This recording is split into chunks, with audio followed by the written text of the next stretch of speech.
Shalom. The foremost give all praise to Yahweh Bashem Yahshua Bashem Rakatash. Double honors to the elders and apostle GMS groups. Ones like teach on the truth. Shalom Rakatham to them for edification and knowledge. Give all praise again to Yahweh Bashem Yahshua Bashem Rakatash. As those the TMZ pre-Super Bowl parties, maskless pre-Super Bowl parties. And one of them had with 50 Cent and St. Pete. And the price, I was reading an article, it said between $85,000 to $7,000. And Mayor Kreisman had an issue with it because, relating to the social distancing, and pretty much the individuals being maskless, not wearing masks, different other things. Alright, that was a TMZ.com. I'm going to go to some scriptures. This lesson is going to talk about a little bit about folly and vanity. This is Proverbs 14 and 8. The wisdom of the prudent is to understand his way, but the folly of fools is deceit, man. So the folly of fools is deceit.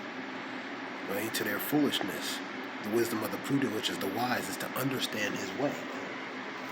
That's the wisdom and knowledge. I'm going to go to Proverbs 5 and 23.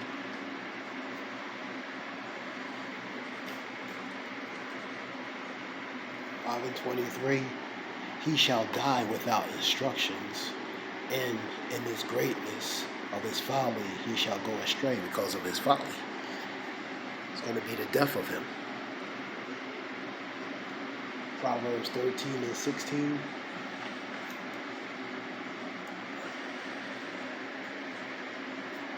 Every prudent man dealeth with knowledge, but a fool layeth open his folly, man. So his foolishness is going to expose related to his folly, man. His folly is going to expose him related to his foolishness. But every prudent man, which is a wise man, is going to deal with knowledge, or this truth and knowledge.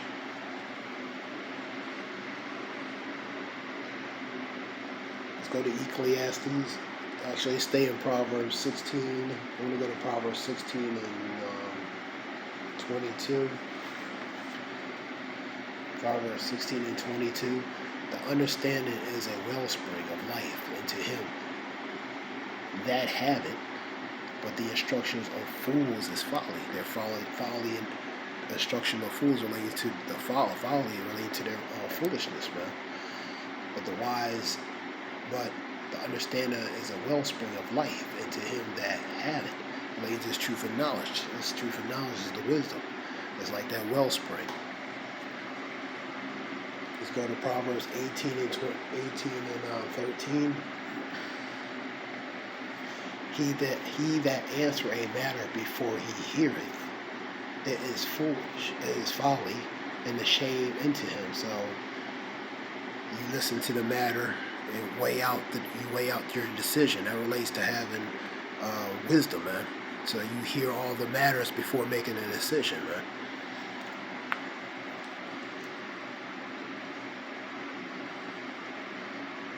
Let's go to Proverbs 14 and 18.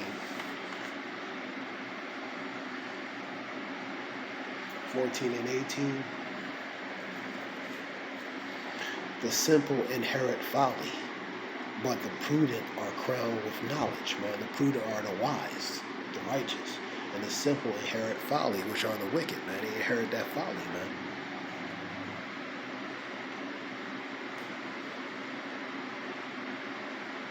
I'm going to go into the word folly. Folly means a lack of good sense, foolishness. And the Hebrew word is evelet. Hebrews 200 relating to the blue letter Bible. Evelet, foolishness, folly. Biblical usage is silliness, folly, foolishness.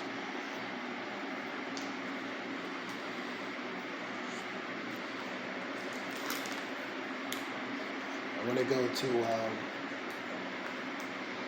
Ecclesiastes 2 and 1.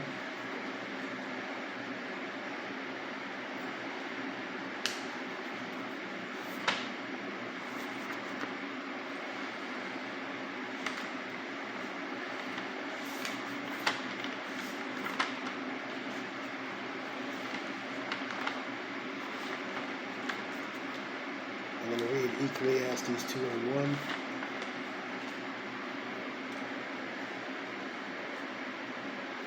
I'm going to read 2, 1 and 2.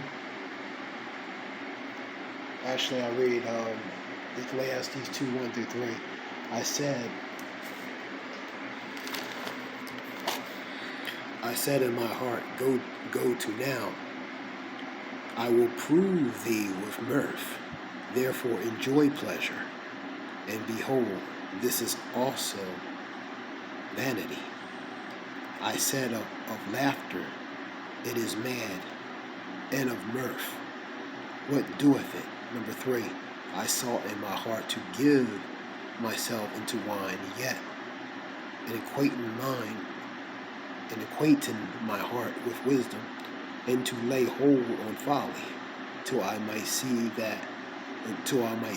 what was that good for the sons of men, which they should do under the heaven all the days of their life. And this relates to pretty much the pleasures of vanity, man. You know what I mean? The pleasures of vanity leads to emptiness, man. You know?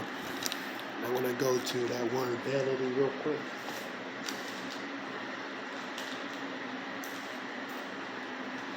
That word vanity. Definition: vanity, an inflated pride of oneself, one's appearance, conceit. So it's pretty much an overinflated pride or ego. Something that is vain, empty, or valueless. A dressing table. Biblical uses: a vapor, breath, vapor, vanity. Egotism, pride, vanity is the broader of egotism and pride.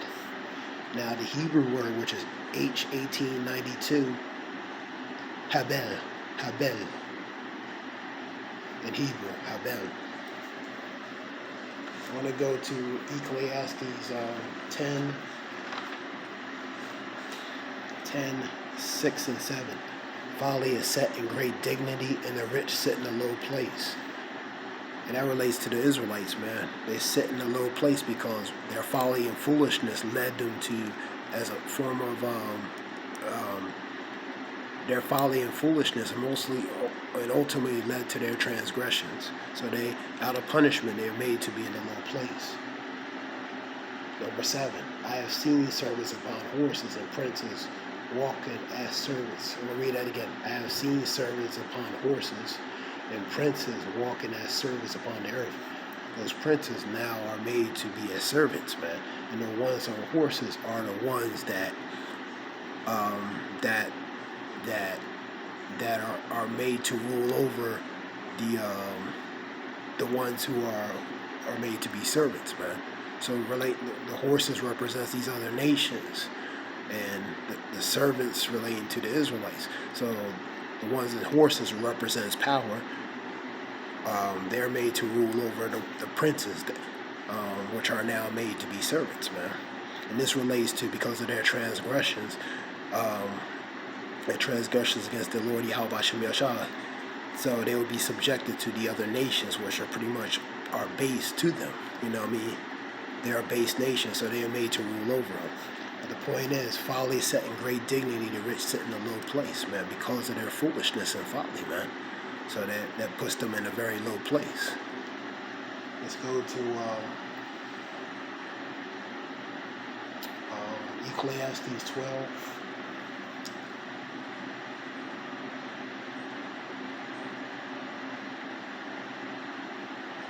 I want to read 12. I want to start at number 1. Remember now thy Creator in the days of thy youth, while the evil days come not, nor years draw nigh. So, building up, learning in thy youth, why the evil days are far from thee. You know what I mean? Why they nowhere nearby? When thou shalt say, I have no pleasure in it, while the sun or the light or the moon or the stars be not darkened, nor the clouds return after the rain. And the day when the keepers of the house shall tremble, and the strong men shall bow themselves, and the grinders cease, because there are few, and those that look out of the windows be darkened, and the doors shall be shut in the streets. And when the sound of the grinding is low, he shall rise up. The voice of the bird and all the daughters of music shall be brought low. This relates to the activity, the hustle and bustle, the things that were once was vibrant and lively is becoming to become cut and to cease.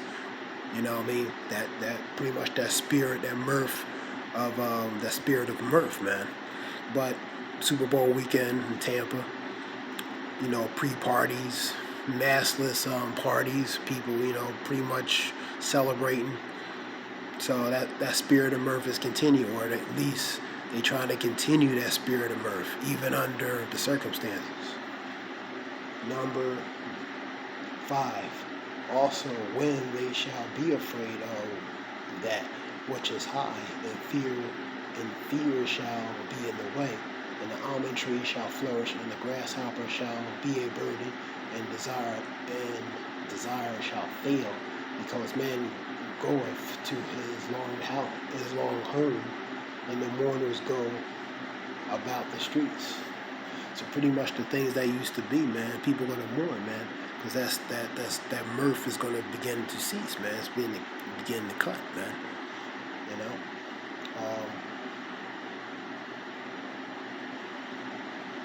And that's what's happening. The windows, when they look out, is dark. No potential for hope in future, man. Uncertainty, a lot of uncertainty. The grinders cease. That hustle and bustle is ceasing, man. Things are being cut. Things are being closed down. You know what I mean? So that activity that once was, man, is becoming where it's becoming almost non-existent. You know what I mean? But people are going to try, under the circumstances relating to this, pandemic, they're going to try to revitalize that spirit of mirth, that spirit of joy. You know what I mean? They're going to try to revitalize, but you can't change what's inevitable, what can't be avoided. That being said, this was just a few verses relating to that. I want to give all praise to Yahweh Shem Yahshua Bashem Rakadash, the water for listening. Shalom.